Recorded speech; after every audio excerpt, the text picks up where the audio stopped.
Hello dear student, आज हम online class में बीए पार्ट प्रथम के फिजिकल ज्योग्राफी प्रश्न पत्र की बात करेंगे।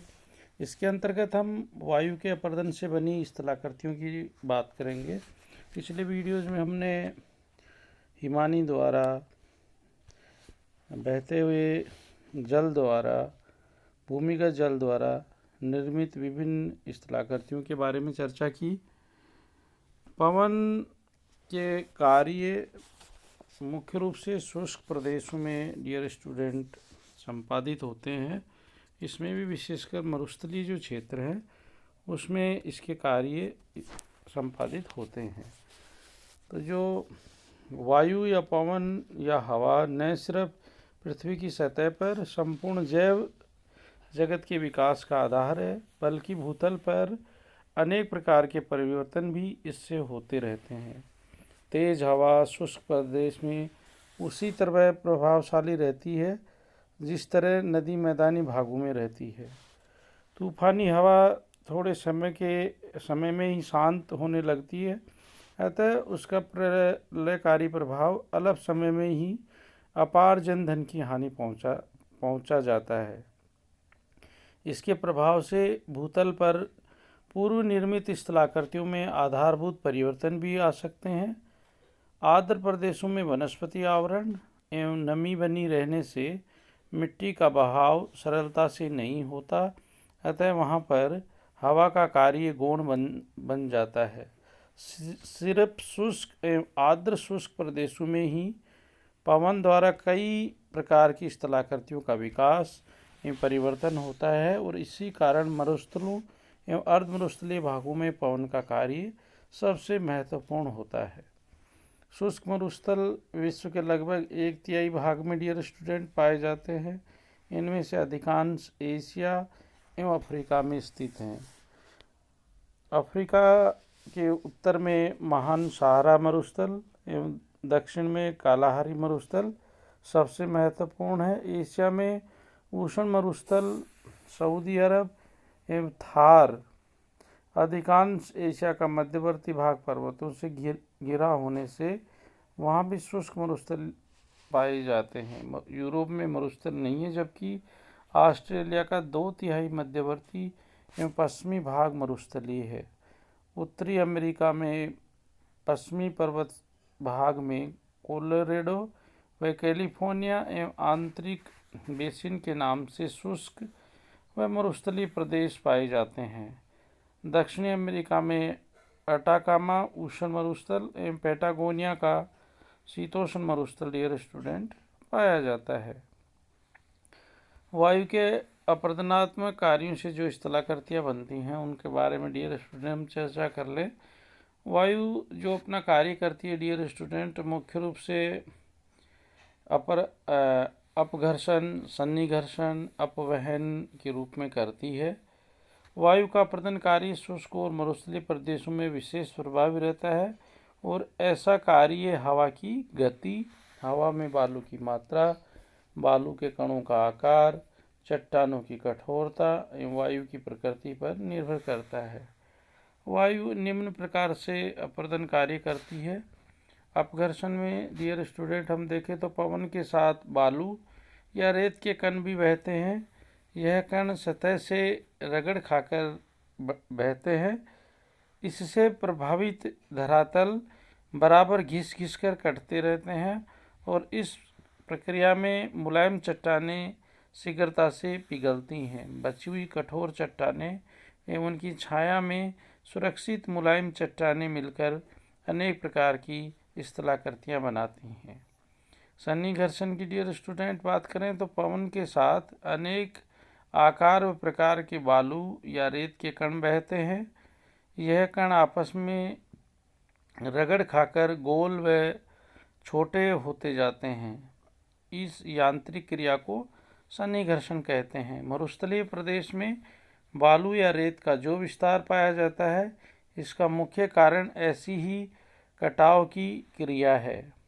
अपवहन, बहती वायु के मार्ग में जो भी रेत या बालू के कण आते हैं, हवा उन्हें उड़ा कर ले जाती है। हवा द्वारा बालू के कणों को उड़ा कर ले जाने की क्षमता उसकी गति वह पहले से हवा में मौजूद बालू के कणों की मात्रा पर निर्भर करती है। वायु द्वारा ढीले कणों को अपने साथ उड़ाकर ले जाना अपवहन है। पवन के जो प्रदनात्मक कार्य से मुख्य रूप से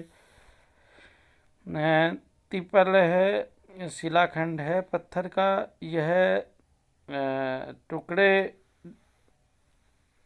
ढलानों पर विभिन्न प्रकार में एकत्रित होते हैं। इनके किनारे व कोने नुकीले होते हैं। दूसरी जो इस्तेलाह करती है डियर स्टूडेंट वो है गारा या छत्रक।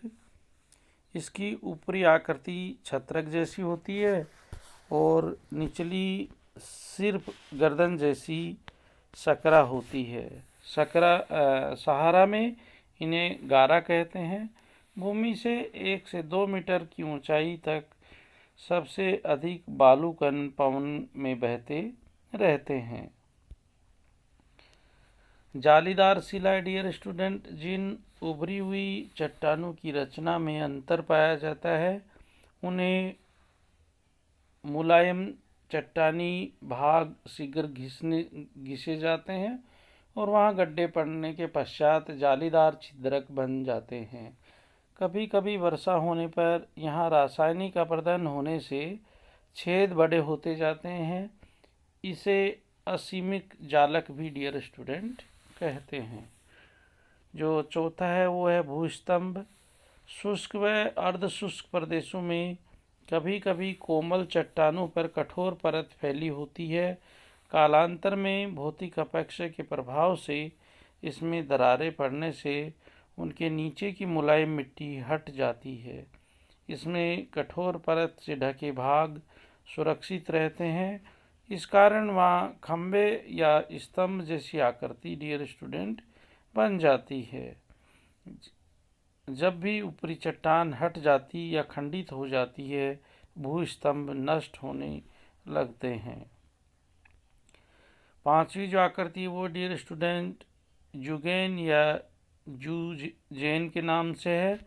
प्राय परतदार चट्टानों में जब कठोर व मुलायम क्षैतिज संरचना एकांतर क्रम पर होती है तो कठोर चट्टानों में धीरे धीरे संधियां या जोड़ विकसित होने पर वे हवा की अपघर्षण क्रिया से धीरे धीरे चौड़े होते जाते हैं।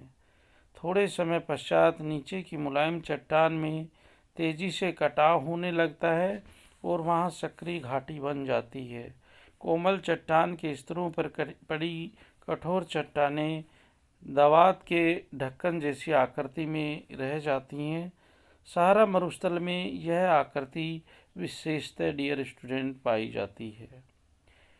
यार्डंग है, जहाँ जुगेन में क्षैतिज संरचना होती है वहीं यार्डंग में कठोर व मुलायम शैलों की मुलायम चट्टानें शीघ्र कटती जाती हैं, जबकि कठोर चट्टानों के मात्र ऊपरी भाग ही नुकीले बन पाते हैं। ऐसी आकृतियों को यार्डंग कहते हैं।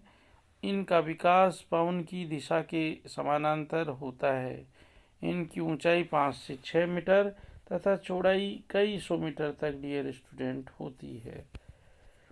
सातवां डियर स्टूडेंट इंसेलबर्ग। मरु प्रदेशों में अपरदन की अंतिम दशा में कुछ कठोर चट्टानी गुंबदें बचे रहते हैं।